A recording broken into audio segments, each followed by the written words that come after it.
আমি সবসময় জিকিরের মাজলিসকে ধোলাই কারখানা বলি।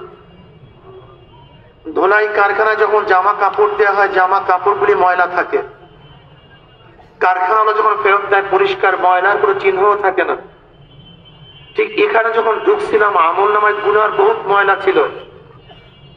আল্লাহ পাক কবুল করলে মাজলিস থেকে বের হয়ে যাবে, গুনাহ সব সাফ হয়ে যাবে, পরিষ্কার হয়ে যাবে।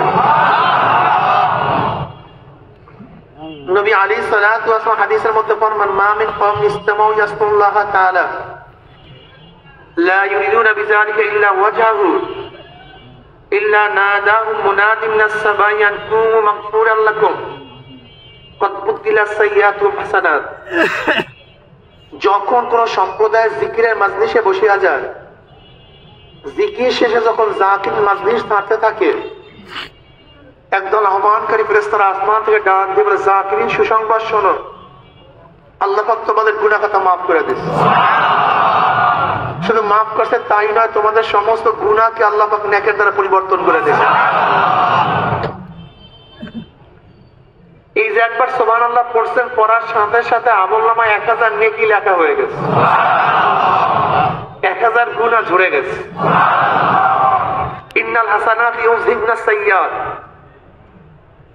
নেকি গুনাহকে এমন ভাবে মিটায়া দেয় মনে হয় যেন এই ব্যক্তি কোনোদিন গুনাহই করে নাই। ইউযহিবনা শব্দের অর্থ হলো এমন ভাবে মিটানো, মনে হয় যেন সে কোনোদিন গুনাহই করে নাই।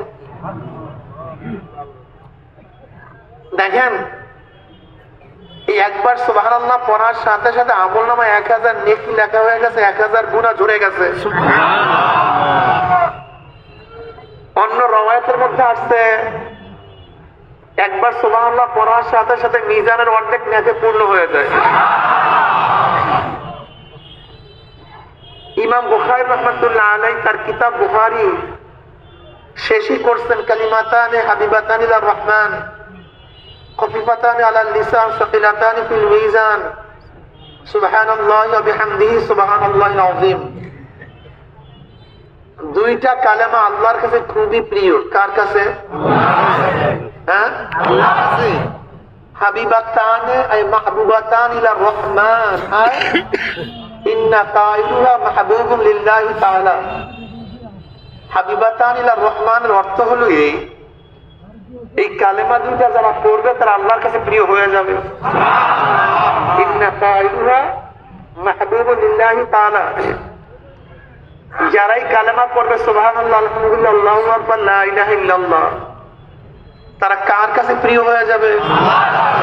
আল্লাহর কাছে প্রিয় হয়ে যাবে। আর যে আল্লাহর কাছে প্রিয় হয়ে যায়, আল্লাহুল মাওলা ফালাহুল মুলক, তার কোনো টেনশন নেই।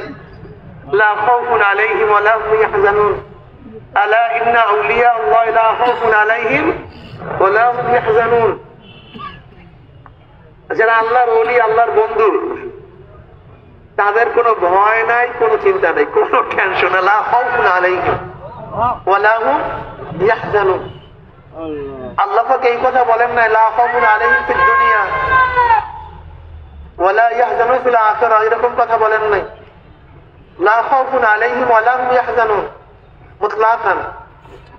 দুনিয়াতেও টেনশন নাই, চিন্তা নাই, আখিরাতেও টেনশন নাই, চিন্তা নেই।